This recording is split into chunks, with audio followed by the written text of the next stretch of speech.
podcast for everyone passionate about landscape photography. I'm Grant Swinburne, and I'll be your guide as we explore the world of landscape photography through the eyes and lenses of photographers, both up-and-coming and seasoned professionals. I'm trying to dig a little deeper into the way they think about their photography, how it fits in their lives, and where they see it going into the future. This week, we visit the plains and mountains of Alberta, Canada, with James Andrew. He bought his first camera in 2018 to document his daughter growing up. He was working as an electrician at the time and spending his days off driving out to the Rockies alone. A Tuesday night Aurora at Peyto Lake at minus 30 degrees changed everything. 3 years of learning the craft later, James walked away from a 20-year-old electrician's career to pursue photography full-time. Based in Calgary, not far from Banff National Park, he photographs aurora, stormlight, and fleeting moments that most people never slow down enough to see. In this episode, James talks about balancing the creative pull of the Rockies with prairie landscapes, how a Discord community accelerated his improvement through honest critique, the gap between social media growth and actual print sales, and how he's building a print-based business while keeping his storytelling authentically human amid the spread of AI imagery. I hope you enjoy the show. G'day, James. Welcome to Landscape Photography World. Thank you for being on the show. Thanks for having me, Grant. Stoked to be here. My first podcast. You're popping my cherry. Awesome. I've done that with a few photographers, and I'm pretty proud of some of the ones that I've I bet. And yeah. You're definitely one of them. I'm keen to find out why James Andrew is a photographer and why he's a landscape photographer. Well, I got my first camera to take pictures of my daughter when she was born. I wanted to document her growing up. Mm-hmm. And then I kind of became addicted to learning how to use it. Yep. I wasn't happy with auto. So then I started learning how to shoot in manual. And then once I learned how to shoot in manual, I just wanted to keep pushing and pushing and learning and learning and learning. And so the first year or so I spent with the camera was all pictures of people and my kids and my friends' kids and pretty much nothing to do with landscapes at all. Okay. And then I took it out one time and took some landscape pictures, and I don't know. I didn't love them. It was kind of fun just to be outside and be taking photos because I'm always looking for an excuse to get outside. And I think that's kind of what pushed me more into landscape photography eventually, because my daughter was born in 2019. I better get that right or my wife's going to kill me. Yeah. And then COVID hit, and then I had a second baby during COVID. So we had two kids going during COVID. And a lot of people say they got into photography during COVID or their life changed with COVID. I just remember a lot of anxiety. I started getting a lot of anxiety about everything that was going on in the world. Mm-hmm. And I really needed to get that out somehow. And so I started driving out to the mountains with my camera. And when I was outside shooting, the whole world melted away. And I didn't think about anything else other than just being out in that moment, enjoying it. And it was therapy, and it was amazing. And I got hooked on it right then. Fantastic. And then I never went back to shooting people. Yeah. It's funny how that kind of happens. You find your niche, don't you? Oh, for sure. Yeah. Yeah. So you mentioned the mountains. Tell us where you are and where you live and why the mountains are so important to you.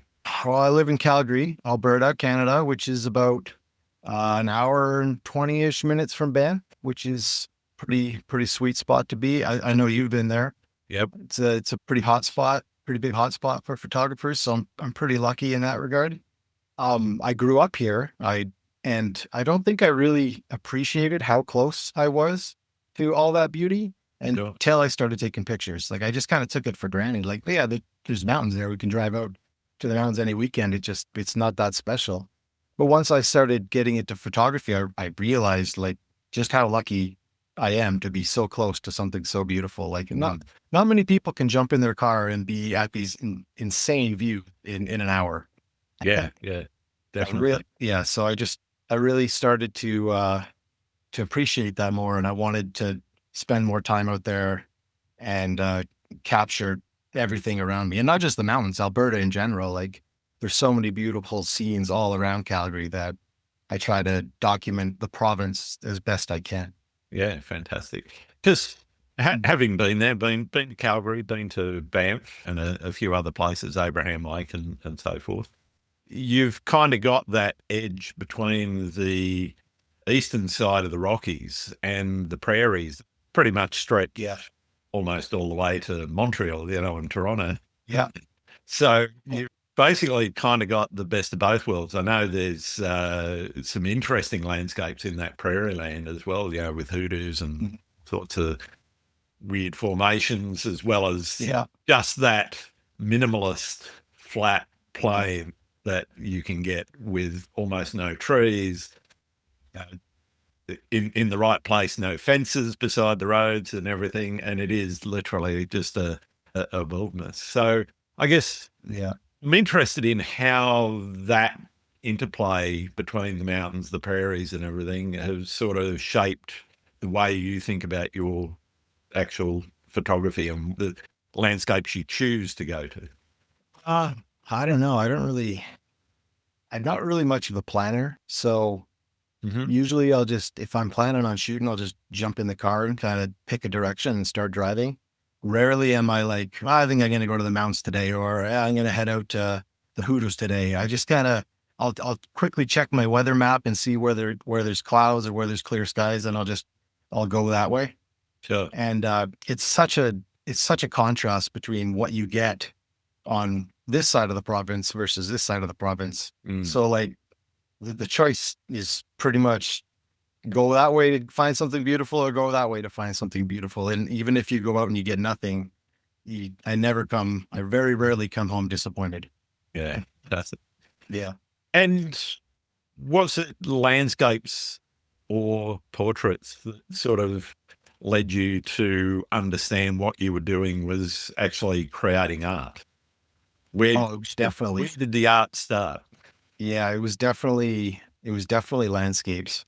Portraits, they were fun because I was learning how to do cool stuff with the camera. And I mean, I was taking really, really beautiful pictures of my kids and my friends' families, and I was doing all my friends' family portraits and all of that stuff, which was really cool to be able to do memories, to give people memories that will last forever. Yep. But the art part didn't start until landscapes, and then not even right at the beginning. It took a while to kind of, I think most people go through it. They take a lot of pictures, and then editing takes so long to figure out how to do it properly, not go too overboard, not go too underboard, just try to find that middle ground where it's nice and refined and it doesn't look just like ass. Yeah. It's a balancing act, right? And it takes a while, but I think once you start to figure out, once you can look at an image and you can kind of figure out where you want it to go, that's when the art comes in. In terms of that art, what are the sorts of things or people, and, it could be a moment in time, it could be a place, it could be a specific location, it could be other photographers or even other artists that influenced how you've decided to both shoot and edit your work? Well, when I first got into landscapes, I didn't know what the hell I was doing. I was just taking kind of pretty crappy pictures and posting them on Instagram and hoping that, hey, like if I post pictures on Instagram, my account's going to grow. And the next thing you know, everyone's going to love my work. But it didn't work like that at all. I just started posting crappy pictures on Instagram, which was fine. And then you could have nailed a niche there, though. Crappy pictures. Yeah, I could have. I mean, I still can. Who knows? I mean, maybe I'll pivot into that if this doesn't work out. But I remember Tristan Todd. You've had him on your show before. He reached out to me on Instagram because I loved his work when I first joined Instagram, and I was really following him. And he sent me an invitation to his Discord server, Landscape Photographers Worldwide or something. I can't. I'm going to get killed if I don't say that properly. Yeah, Landscape Photography Worldwide. Anyway. It's another LPW. Yeah, exactly. That's what I was getting confused about. He invited me to his Discord when he was just starting it up. And there were some amazing photographers in there. And I think that's when it kind of shifted for me, because I was in a Discord server, a chat with all these incredible artists, and I posted a photo asking for feedback. And all of a sudden, all these people who I looked up to were like, well, you should try this, or you should try this, or you should try this, giving me advice. And Oh, that really ignited everything for me, I think, because I was able to get feedback in real time and use it into my work and then apply it right away. And then next time I go back out, all these things that they told me, I'm going to start trying these things. And my photography just improved like crazy, yeah. talking to people better than me and taking advice from them. I think, yeah, I haven't been on that Discord server for a little while. I've had other things happening, but I know from my own experience there and other forums that I've been involved in, that collaborative and community base is sometimes really helpful for people. It always does surprise me how many photographers and, of all skill levels, but, particularly some very seasoned professionals that really know what they're doing, will take the time to look at somebody's work and comment on it and give them helpful feedback and give them tips. How did you find that experience for yourself? It sounds like it was fairly positive. Yeah, it was very positive. And early on, some of the best advice I got, I can't remember who gave it to me, told me to, if I want to improve, is to take criticism and don't get offended by it. Just take it and learn from it. And especially from people who know what the hell they're doing. Like, listen to them, try it out. If you like it and it works, go with it. If you don't like it, you don't have to do it. But Yeah. take criticism and learn from it. And I've used that the entire time I've been doing this. And I will, if there's something I'm not sure about, I will always ask someone who I think is better than me for advice, and they will tell me the truth. And then I can roll with that how I want. Yeah. I think, definitely taking criticism is a really important part of people's journeys in any art form or any creative pursuit, because you've got to understand what you're doing, particularly early on when you're still learning and you might be copying others' compositions or others' styles or whatever. To find your own niche, you need to For sure. get that supportive side of the community to help you out and say, okay, well, here's what I would do. You don't have to take that, but being able to say, yeah, okay, there's something in what you're saying, I can actually apply that to what I'm doing, is a really important part of learning how to be a better photographer 100%. or a better artist. Yeah. And if you're not willing to listen to criticism, then it's going to take you a lot longer to figure stuff out. Yeah. Because there's a lot to figure out. Most people, like when I first started this, I was like, it can't be that hard. Like, You just go out and push the buttons. Exactly. Then you're good. It's easy. It's so easy. Boy, was I wrong. So what was the most interesting feedback that you got from somebody? Was there something in particular that really stood out to you? Not necessarily, just like that composition could be better if you did this in the field, or that edits shit. Try doing this. Like, you said, bring that saturation slider way down, buddy. Like stuff like that, right? Just general stuff. But it's those little things that you learn along the way. And then every time you go into the field, you're going out there with a whole new mindset and more tools in your tool bag to implement in the field to make it easier when you get back to process it. Yeah, absolutely. Yeah. You mentioned the, I guess, goal of growing your Instagram following or something along those lines earlier. Is that still a goal of yours? Do you care about Instagram anymore? What is the social media side of things for you now? Social media is such a double-edged sword because I hate it.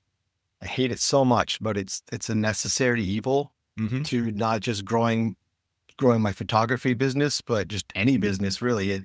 Most people need to have a social media presence to grow these days. And especially when you're selling art, you really need to have a social media presence because that's how they see it, right? Yeah. I don't enjoy it. I enjoy the conversations I have with people and the people I've met. I've met a lot of amazing people, and I've met a lot of lifelong friends from social media. But my God, do I hate the daily, the trying to come up with something to say and sharing my work. And I just wish I didn't have to do it, but I know it's a necessary evil.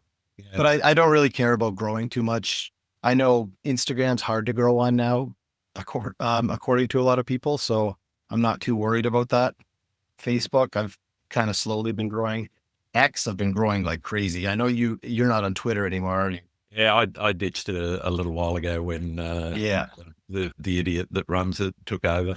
Yeah. So December or something like that, he made some, I can't remember his name, Nikita or something like that. He made some list so that when someone signs up to X and it's a new account, they can just click join on like starter packs. Oh, yeah. So there's a landscape photography starter pack and there's 12 people in it. And somehow I made it onto that list. Nice. So from December till now, my account's grown by like 42,000 people or something Wow, like that's that. awesome. Like something insane. Yeah. But I mean, it doesn't really translate. It's not helping me sell prints. Yeah. It's getting a bit more reach. So it doesn't really affect me in any way other than people seeing my account and being like, oh, wow, like he knows what he's doing. Just kind of a farce. But I'll take it, I guess. Yeah, sure. I mean, aside from the whole not being on X thing, I use Blue Sky, which has similar sorts of features, and I actually have a number of feeds where I've set up with landscape photographers, Australian photographers specifically, and a few other lists that I utilise to both curate my feed, but also to help promote other people's work. Yeah. Every so often I'll pop an update out there. One of the problems with those lists, though, is that as people come in and out of the community and, they stop posting, you have this list of people that sort of have dead end accounts. So trying to maintain that in those lists can be an absolute chore. And it's something that I mean, the whole social media thing I've kind of backed away from, apart from promoting the podcast. It's pretty much all I do now. It sucks. And like, you don't really need a big following. I can't remember where. Oh, definitely not. It's better to have like so many true fans than it is to have a bunch of people who don't even know you, but they follow you. Yeah. So like you can, I've sold a good amount of prints with my 3,000 following Instagram and 3,000 followers on Facebook. It's not that necessary, I don't think. Sure. I mean, it'd be nice, but yeah. The thing I find about a lot of the social media, or at least maybe I just attract other photographers because I talk about photography a lot. Yeah. But I know I'm not going to sell prints to a lot of other photographers because they're making their own work. They're making their own thing. So, I know a fair proportion of my followers, bar the bots and all the rubbish accounts, are not really people that are going to buy anything anyway. No, exactly. So what's the from point? The guys that are still get the odd approach on DMs on Facebook from somebody trying to buy my work as NFTs, which I get those constantly. Yeah, which is all scammers. I did a video on that a couple of years ago. So if anyone's interested, go to my YouTube and you can look up scammers in your DMs or something like that, and you'll find that video, which basically shows you what happens with that scam. But yeah, it's for me, it's kind of something that I've backed off quite a bit, and I am interested in how people perceive social media and how that sort of plays into how they see their work being seen, and that sharing of work is also an important part of what every artist does. Mm-hmm. Do you have goals outside of selling prints? Do you set yourself creative goals? How do you look at things within your photography sort of business and your creative mindset? I'm not really much of a goal setter. One day it would be nice to have a gallery or something. Like I really love physical prints. Physical prints is my bread and butter. I love printing. I love seeing my pictures big on my wall and other people's walls. That's what I like. I like it so much better than on the screen. I like having something tangible that I can hold in my hand and look at. It's just, that's what I love most, I think, because it's kind of like the final product. And when I see a picture on someone else's wall that I sold, but that's what keeps me going, I think, because I know they connected with that picture enough to pay in some cases, a lot of money just to have it on their wall so that they can stare at it every day. So my long-term goal is to sell more prints and to have more of my photos on people's walls. A gallery would be sweet, but that's an expensive adventure that the upfront maybe one day. for that. Yeah. Take a bit of thought. It's not something that you want to go into lightly. No, not at all. In terms of sharing your work, what do you hope people take away from seeing your work? What do you try to have any kind of messaging in your work? Are you telling stories? How do you want people to perceive your images? Well, the reason I kind of got into photography was to relax my mind, bring down my anxiety, just kind of be out in nature and just the quiet kind of serene moments. That's what I love. That's kind of what I want to bring into people and into their houses, is just these moments of peace that they can look at and kind of just decompress a bit, because life is stressful, especially all the shit that's going on constantly in the world. And we just doom scrolling social media and just I think everyone has a lot more anxiety than they used to and is a lot more stressed than they used to be.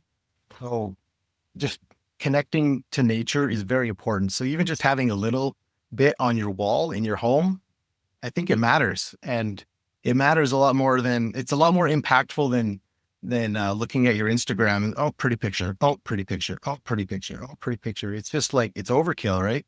And especially in this day and age with AI, you don't even know what to believe anymore. Like half the stuff that blows up on social media is so fake, and people don't even realize it. You look in the comments and like, oh my God, what a beautiful moment. I can't believe there's 25 rainbows. How is that possible? Yeah. It's not. Come on, man. Here's some real photography. Come look at the real stuff. Like, that whole side of things is, I think it's problematic in a number of ways. And, there's obvious things in journalistic photography that are really problematic, but also I think in terms of just gaining traction and being seen, flooding the internet with images that are completely and utterly fake, don't represent reality. Just, I have a feeling that at some point there is going to be a bit of backlash against that, and people are going to sort of value the actual act of going out, taking a photo, bringing it back and showing it to somebody and saying, hey, this is somewhere I've been, something that I've seen, and it is real.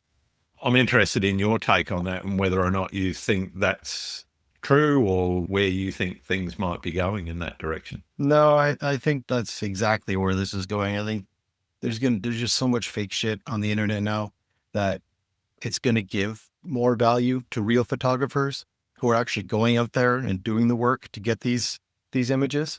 It's going to bring a lot more appreciation for photography, because a couple keystrokes and you've got this insanely cool picture. It's not real. There's no story behind it. There's no emotional connection to it, right? And people love stories. People love that emotional connection. They love seeing really unique weather in a cool spot. That's real life. And I think I've started filming a lot more behind the scenes and stuff, just in case I have to prove that this stuff is real. Because I've posted stuff to Facebook before and someone will be like, that's AI. I'm like, no, it's not AI. It's actually a real image. I'll send you the raw file. And then I'll get banned from the group because I was trying to defend myself. Yeah. Like stuff like that. The person will be like, I ran it through the AI checker and it said it's 99% AI. Well, I'm like, I've got a video of me in the field taking this photo. Would you like to see it? And then I get banned. That's the problem, right? Yeah, definitely. I know exactly where you're coming from in that regard. The really interesting thing, I think, is as people are putting up these AI accounts and everything, and people are using AI checkers. The AI checkers themselves, I think I ran a bunch of my stuff through when they first started, and I was almost all of them were well above 80%. Yeah, it's crap. Possibility of It's AI. all And it's crap. like, well, okay, you obviously can't recognize what's real and what's not. So No, I don't take a lot of stock in what those AI checkers actually no, tell people. no, not at all. But I mean, people believe it, and that's the thing. The danger. Yeah. That's why I think that's why it matters to have this, not only the stories, but some behind the scenes, like of actually being there. Just because if you're going to call me out for being fake, I've got receipts. I can show you I was there. Yeah. So don't Yeah. say that to me. I'm no phony. I'm not a phony. Yeah. I mean, it's also one of the reasons why I post my EXIF data when I put up an image. It's simply to Yeah. say, okay, here are the settings. If need be, I can show you the raw files that actually have those settings. If I'm doing blending, I'm saying I'm doing blending. If I've replaced the sky, I'll tell you I've replaced the sky. Yeah, exactly. You know? And that's important too, right? Honesty behind it. Absolutely. The Honesty is more transparency important now. is absolutely key. Yeah. In terms of that authenticity of experience and everything, what's your opinion of where your photography is going to go? Do you feel that you've got to do what you're doing now to be able to justify when people come at you and say, hey, that's AI or that's Photoshop or whatever? I don't even know why I care. Like I shouldn't need to be worried about proving it because I know my source of things. Yeah. I don't know why it bothers me, but it really bothers me when people try to call me out. I don't know. I just want to get you for saying that. I don't know. I don't think it really matters in the grand scheme of things. Like that rarely happens. Most times I share my work. There's very, very, very few people who will call it fake or AI. There was a huge Aurora storm here in November, and I got an amazing shot over Peyto Lake of the Aurora. And I think it took me 2 days to edit it. And then I posted it to Threads. And then one of the first comments was like, you didn't take that picture. I'm like, yeah, no, I did. I literally took it 2 days ago. They're like, no, I saw that on another website. You did not take that. I was like, well, you probably saw it on Instagram where I also posted it. It's like, yeah, I saw it on Instagram. But that's not your photo. I'm like, here's the raw. Here's me in the field taking the photo. What else do you need? He's like, I don't need to have this argument. I just know it wasn't you. Like, I'm like, why am I getting mad? Like, I shouldn't be getting mad. I'm just going to block him and move on with my life. I don't know why. I'd take that approach. Yeah. If all someone's going to do is be abusive, then they're an auto block. I just can them and move on, because it is not worth having the argument. It is not worth trying to go through the pain of dealing with somebody that just won't accept reality and won't accept the truth. I just want to shake them and tell them to just stop it. But I mean, I'll block and move on, and then I'm back in my zen. You mentioned having a photography business. Is it full-time, part-time? What is it in your life? Oh, it's full-time, man. I was an electrician for just about 20 years, just like a few months short of 20 years. And I hated it. I hated it so much. Right. I needed an out. I was on the tools for 20 years. I was tired. It was just draining every ounce of my soul. I asked my wife if I could quit and try to take a stab at photography. And thank God she said yes and let me take a chance and try to make this work. And yeah, since then it's been good. I've been happy. It's hard running a business, especially a photography business. Yeah. There's not a lot of money in photography. When I first started the business, I was doing a lot of family portraits and corporate headshots, and I did a bunch of weddings, but that sucks. So I was trying to balance that with landscape photography, and I couldn't do it. The people stuff felt too much like a job. And I was like, I quit my job to get away from a career that felt like a job. I need something more creatively fulfilling. So I just I dropped all the people stuff and just said, okay, I'm only doing landscapes now. That's my niche. I'm just going to do landscapes. I'm just going to figure out how to make money doing landscapes, and I'm not even going to do portrait stuff anymore. Yeah. And that sucked because a lot of the money disappeared.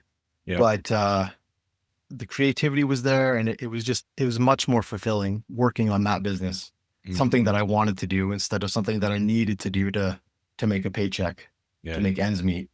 Yeah. The balance, as you said, of having to run your own business. You're the CEO, the chief marketing officer, the chief photographer, chief cook and bottle wash. Basically, you've got all of these hats to wear. How do you apportion your time, and how do you sort of structure creative time versus admin time? So when I first started doing this full time, I pretty much went all in on trying to sell prints. I went hard just trying to make money selling prints. And I learned that sucked, and I needed the infield time and the creative time, and the business time. I needed to find a balance doing that, because if I just focused on the business side, it started to suck again. You kind of need to have a balance of both.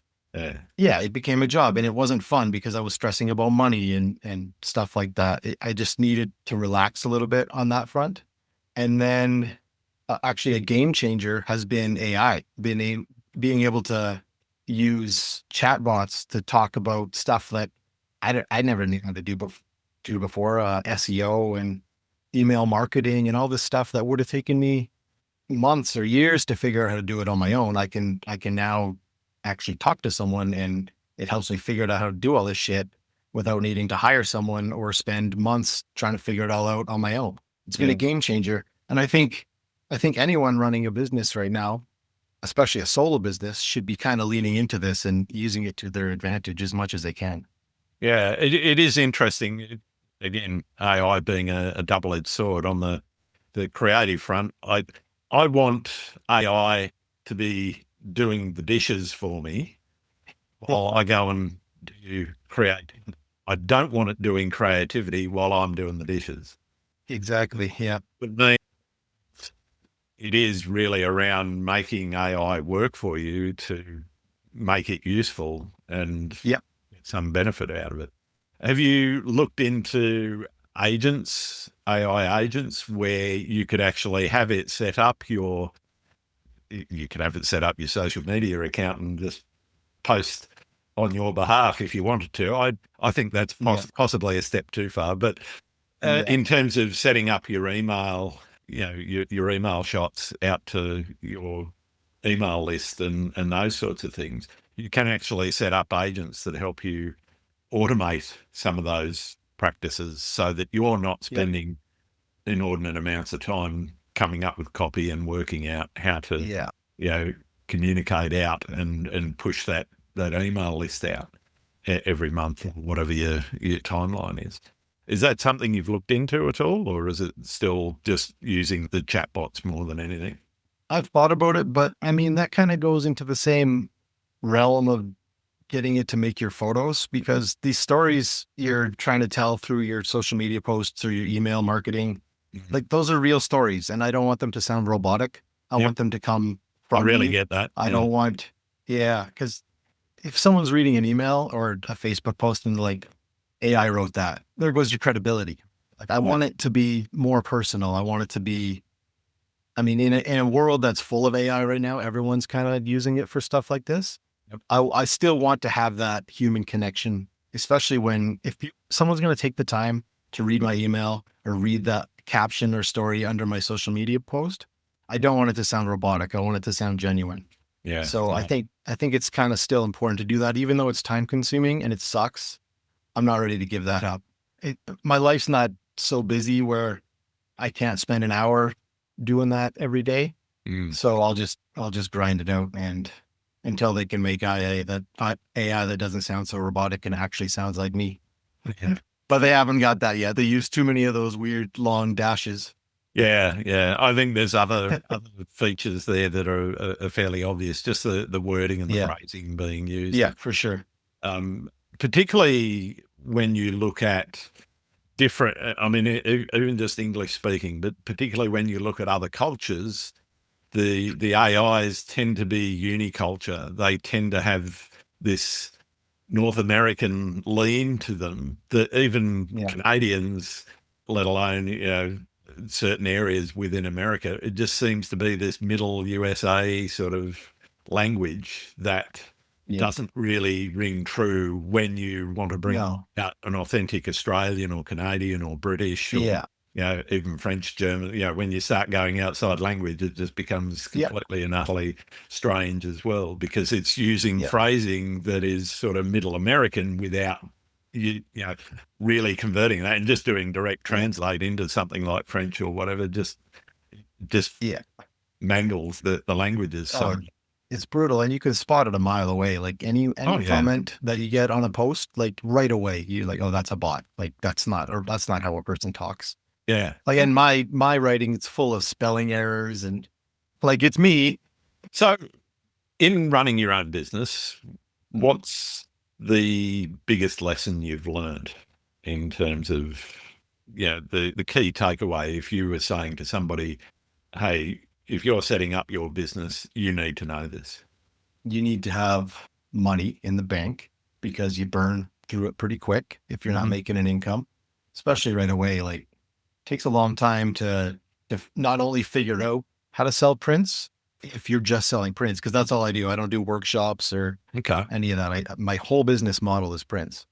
It takes a long time not only to build a website, to get pricing down, to learn how to market, to learn how to get stuff printed that actually looks the same on your screen as it does on paper or acrylic or whatever. It's a ton of time to figure all that out. And it's a ton of money to do all that too, because you all your website costs and your printing materials and test prints and email marketing programs and yada, yada, yada, chat, GPT subscriptions, and camera gear too. It's an expensive thing to get into, and the profit doesn't come right away. It takes a long time to make money doing this, as you know, as a lot of photographers know. I think the general theme from any photographer you ask about starting a business is they'll be like, don't do it. Like there's no money in it. Don't be a photographer. Not making money. No, don't be a photographer. In particular, don't be a landscape photographer that's just exactly. It's not a lucrative career. It's more of a passion. It's a career of passion, and you do it for the love of doing it, not so much for the fame and fortune, which probably isn't going to come, but you never know. So if I was going to give anyone any advice who wanted to start a career doing landscape photography, it's keep your day job for as long as you possibly can.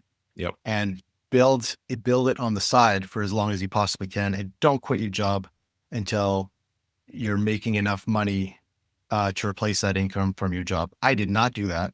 I did the complete opposite thing. And I just jumped in the deep water, and I'm hoping to figure out how to swim on my way to shore. I think in some ways that can be a help. If you have too much of a cushion, you might be a little bit more relaxed about things. But jumping into that deep end and sort of saying, okay, well, I need to make money, so I'd better make money. That makes sure that you're on the game and you're sitting there saying, okay, do this, I need to do that. This has to happen today. It gives you that mindset of, I need to set myself deadlines and force myself to get off my backside and do it, as opposed to sort of sitting back and saying, all right, well, I've still got a bit of cash to burn. I'm good for another month, Yeah. I mean, that's true too, but, I don't know, maybe, you need to find that balance too, because if you run out of cash, you don't want to go back to work. I went back to work. Like I quit in 2003.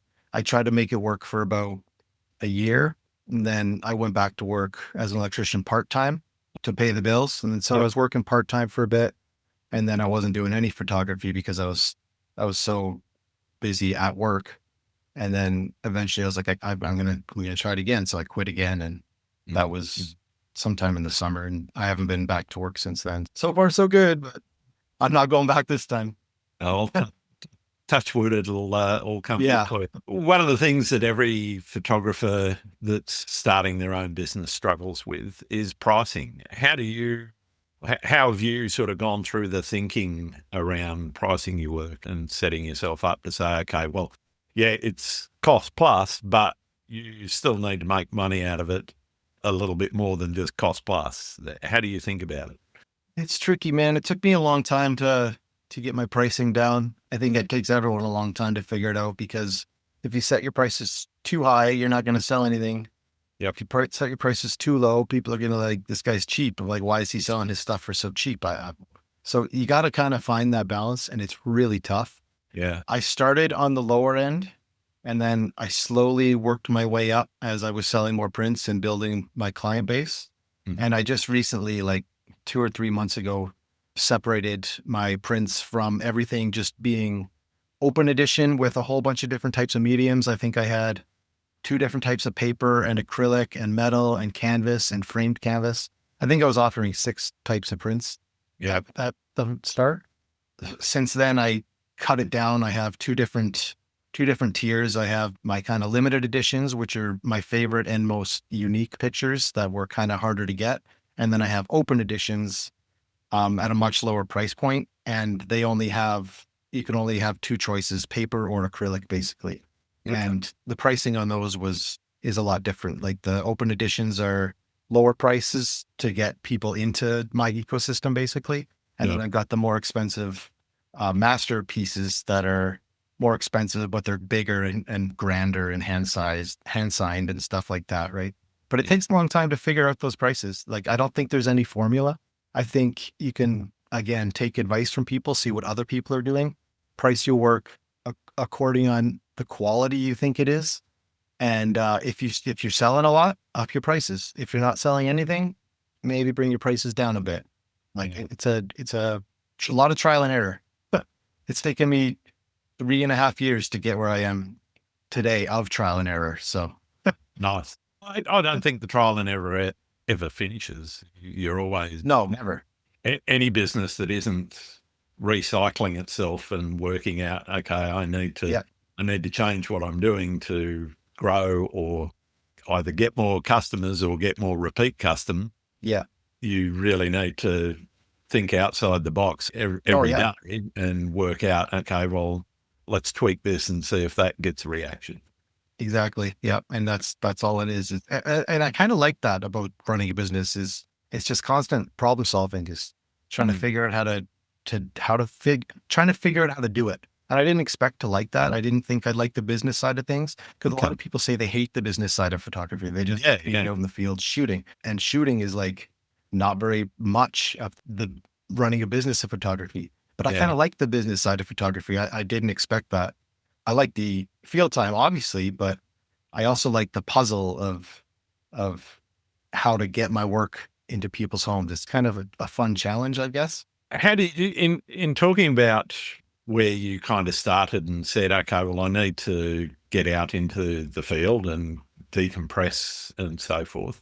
How successful do you think you've been in giving yourself, and obviously not enjoying the electrician's role, how successful do you think you've been in getting yourself into a position where you're much happier in life overall, even if the money might not be quite as good as or lucrative as being a Sparky might be? Yeah. I mean, being a Sparky wasn't that lucrative here, believe it or not. There was a lot of, I wasn't making a ton of money just because like the economy is just like this. Yep. So like there's good times and then there's low times, good times, low times. So like I'm much, much happier now, even though I'm not making as much money. My quality of life is just like way, way better. I still don't get out in the field as much as I want because I mean I got two young kids at home too, so I can't just pick up and take off as much as I'd like. That's a whole other challenge.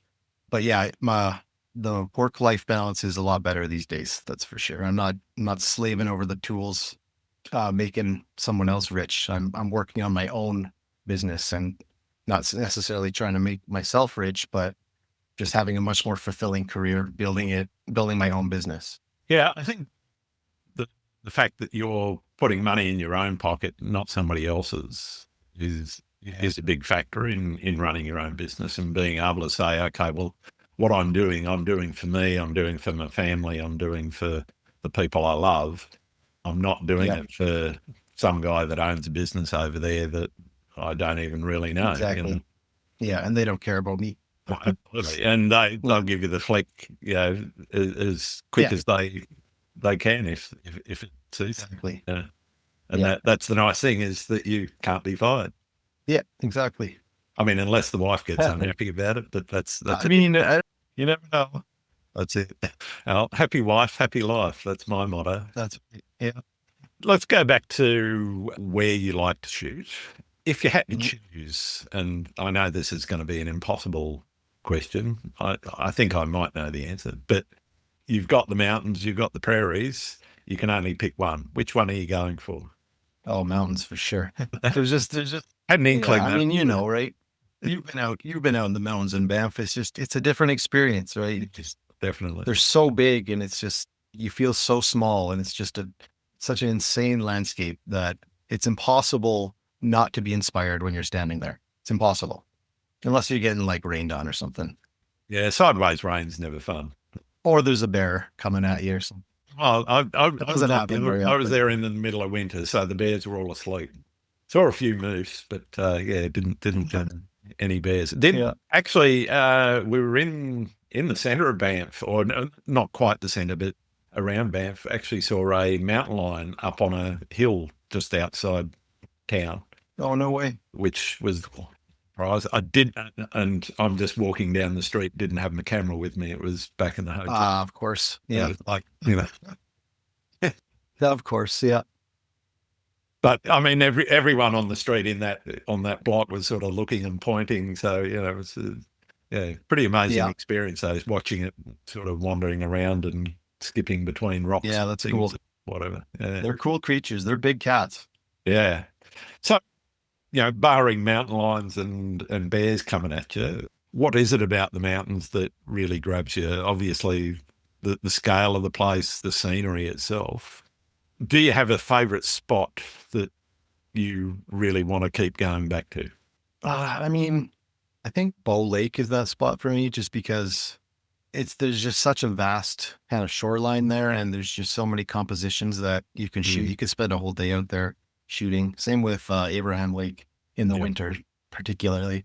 You could spend days out there looking for new compositions and finding new things to shoot just constantly. So I think those two would probably be my favorite places to go back. And I love going back to locations. It's one of my favorite things to do, just to see it from a different perspective. And like when I go to a location and I set up a composition that I know I want, going there another time and knowing that I already have that one shot from that composition. So going another time and being able to explore is fantastic. I love being able to just explore an area and try to find new compositions and try to find new things that I didn't see before. Or try to find things you haven't seen on social media before, because everyone's got everything on there. I think that's part of the fun of landscape photography, is kind of like that childlike wonder that you used to have when you were a kid out exploring nature, just feeling free and just being able to run over here and then do this and run over here and look at this and run over there and look. I'm all over the place some mornings just looking at different stuff. It's hard for me to settle on one thing. Yeah. So when I find a couple compositions, I'm excited to go back to shoot a different spot another time. You mentioned there talking about trying to find things that not everyone has seen before, and in a iconic location like the Rockies, everywhere, pretty much from Canmore all the way up in through Jasper and everything has been shot to death. Everyone's been just about everywhere. How do you go about finding something that's a little bit unique? I mean, I don't mind shooting the same compositions as other people.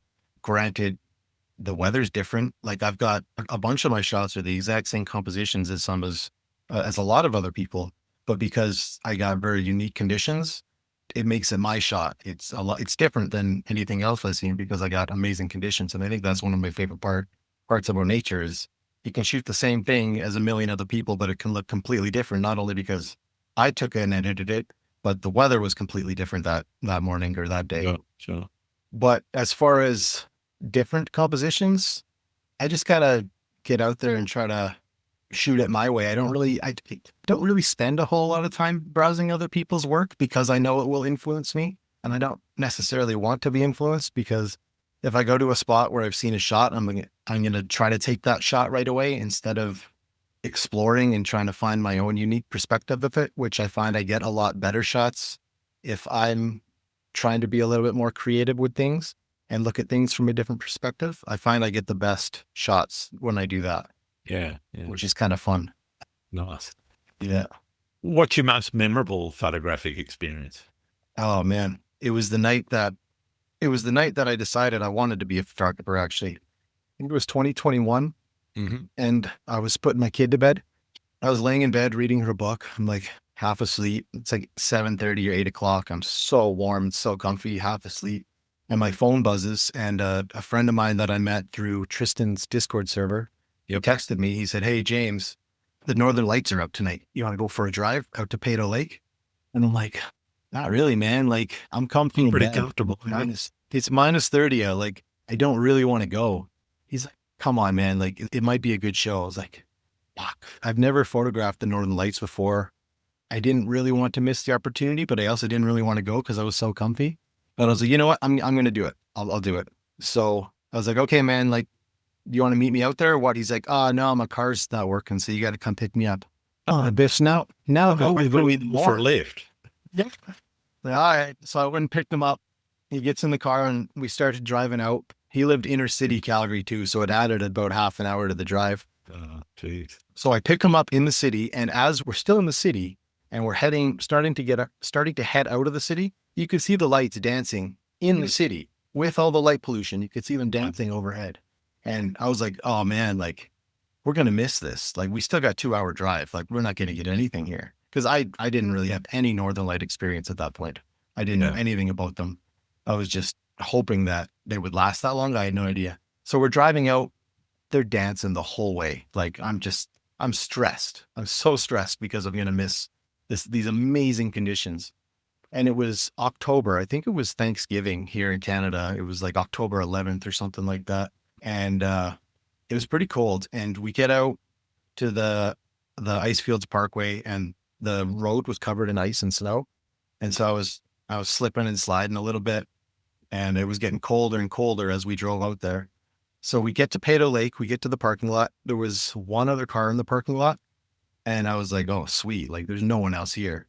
Because they had just opened it the weekend before we were there because they were closed for renovations or something. The whole world thought Peyto Lake was still closed. So there was no other photographers out there except for one other car. So we were stoked. The problem was neither of us had been there before. So we didn't really know where to go. Yeah. Right. And it was fresh snow. There's no one else there. So we couldn't follow any tracks up. So I park in the parking lot and we just start hiking up the hill. Fresh snow. It's quite deep. And so it was quite a bit of a climb. And, as we're climbing up the mountain, some lady starts coming down and we're like, "Oh, hey, how's it going?" She's like, "Hey, just so you know, there's another group up there taking pictures and they saw a cougar in the bushes and it's 11 o'clock at night, pitch black. And they saw a cougar and we're like, great. Like now we're going up a mountain we'd never been in the middle of the night. We don't know where we're going and there's a cougar in the air. This is perfect. This is great." So we keep going. And, at some point you're supposed to take a right to get to the viewpoint. We didn't see the path because it's fresh snow. So we just kept walking up into the woods. And so we're in the middle of the woods. We're off a path at this point. We don't know where the path is. And we're trying to figure out how the hell to get out of the tree line to the viewpoint. Yeah. No idea how. We're completely lost at this point in the middle of the woods. I got my phone out trying to figure out how to get the GPS to point in the direction of the lakes so that we can walk towards the lake. So I finally figure out the direction of the lake and we're just walking through the trees trying to figure where the hell this ends. And we get to the viewpoint and then all of a sudden it just opens up. All the tree line opens up and we're like right on the edge of an overlook. Oh, wow. And the sky is just exploding. So we quickly drop our bags, get our stuff out, throw our tripods down. I've never shot the Northern Lights. I didn't know what exposure to use. I didn't know what ISO to use. I had a manual focus lens that I had just bought 2 weeks before. I didn't know how to get focus. I didn't know anything. So I throw everything down. I'm trying to figure out how to take a picture of the Northern Lights and they're going crazy. And, I snapped a few pictures, tried to adjust my focus, snapped a few pictures, tried to adjust for like a good, I don't know, hour until the lights calmed down a bit. And luckily I got some of the most amazing shots I've ever gotten in my life. Even since then, I don't know if I've got shots that are quite that as good as that night. Nice. That was kind of the moment when I got back home and I was looking at the back of my camera, I was like, holy shit, like, did I just do that? Like, I can't believe I just did that. I did not expect, I thought I was going to go to sleep tonight and just wake up the next day. And I got these incredible photos, and that just ignited everything for me. I was like, this is an amazing thing. I want to do this every weekend if I can. And yeah, it was cool. It was really cool, but it was freezing. We stayed up there till I think 3 or 4 in the morning, and it was minus 35. We're both freezing our asses off. We get back to the car and my truck like is barely starting because it's so cold. Yep. And then we start driving back to Calgary, and the whole way back to Calgary too, the lights were dancing over us. It was an incredible night. We got very lucky. That's amazing. Yeah. What about where things haven't quite gone as planned? Any horror stories? Any sketchy experiences? No sketchy experiences. Last year, I bought a 180 to 600 millimeter lens because I wanted to start getting a little bit more into wildlife. Yep. And so I throw the lens on my camera and I go down to a local park here in Calgary. This is in like May, I believe. So about this time, almost this time last year. And I went for a walk with my mom and my wife and my kids. And we're walking by this beach that's fenced off. And my mom says, hey, James, I think there's an eagle over there on that beach. I'm like, no way. Like, I just got this wildlife lens and there's a bald eagle. Yep. So I get my camera out. I'm trying to shoot through this chain link fence, snap a couple pictures. It's so far away that it's just a blip on my viewfinder. Take a couple pictures. I'm like, okay, like I'm going to try to get closer to get a picture of this bald eagle. Like it was a big bald eagle. And so I follow this fence line around and there's like a little hill. So I get up on the hill and I'm trying to see this bald eagle, snap a couple pictures, and I just see the top of its head over this hill. So I get a couple pictures. It's like this little head in my frame. I'm like, no way. Like I got this cool photo of a bald eagle. Like everyone's going to be so jealous when I show them this picture because bald eagles, they aren't very common here. Yeah. Okay. And so we go down a path and there's a couple other photographers down there taking pictures of owls. So I start talking to them. I'm like, hey guys, like there's a bald eagle on the beach. They're like, really? I'm like, yeah, there's a bald eagle on the beach. Like, you're not going to believe it. They're like, no way. We're going to go check that out. I'm like, so I show them the pictures in the back of my camera of the head, and they kind of look at me funny, but I wasn't really, I didn't really think too much of it. So, anyway, I take a couple pictures of the owl or whatever. And then I'm like, okay, I'm going to go back to the car, go home, take a look at these pictures, see if I got anything good. So I go back to my car, and then there was like another little path to get closer to where the eagle was. I'm like, okay, well, I'm going to go see if he's still there. So I go around the corner and take my camera out, and oh, sure enough, he's still there. Like he hasn't moved. That's weird. And so I get a bit closer and I zoom in, take a couple pictures, and I'm looking at him. He's still pretty far away. And at 600 millimeters, he's still pretty far away. Yeah. I'm looking at the back of my camera. I'm like, well, that's really weird. Like he's stiff as a board. So I hit the zoom in button a couple times. It's a fake eagle to keep the friggin' geese off the beach. I just took 50 pictures of a fake eagle and bragged to these other photographers that I got the most amazing pictures of an eagle, and it's plastic. Awesome. So these two people taking pictures of the owl were probably just laughing so hard when I went around to get pictures of this eagle that I told them was on the beach. Because I was very convincing. I was like, you're not going to believe it. There's an eagle. Yeah, not great. Not my proudest moment, but a good story nonetheless. Yeah, fantastic. I love it. Pardon me. What about when you're struggling to find inspiration? How do you deal with that? And how do you get yourself out of a funk? I feel like the thing that gets me out of a funk, no matter what, is just getting outside. If I can get outside with my camera, even if I don't take any good pictures, just the act of being outside really helps and really gives you a little bit more creativity because you're looking at things different. And trying to make something work. And even if, like I said, even if you don't get anything, you're out there, you're experimenting, you're in nature. There's not much that can get you down when you're out there. So just getting outside, really, it's therapy, right? Being outside, especially in such beautiful places, it's healing. It really is. Nice. Yeah. What about photography's place in society? We talked a little bit about it. Where do you see its place is, and where do you see it going? Well, I mean, I think we're at a kind of a really important time right now with just how much fake stuff there is on the internet, like we were talking about before. I think it's very important. It's more important now than it has been in a long time, just because we need to document real things, because it's so easy to fake things that you can't believe anything you see. So the documentation of real events, of real things, is very important right now. I think more important than it's been maybe ever, with how easy it is to fake stuff now. Yeah, so I think it really matters that things are being documented, especially not even just like in nature too, with glaciers disappearing and water levels rising or lowering or forests burning, or like all that stuff.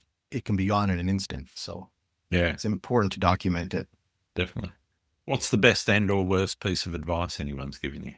Well, the best advice is, like I said before, is to take criticism and don't get offended by it. If someone says your work sucks, there's a reason they said it sucks. And don't just be like, well, my work doesn't suck, your work sucks.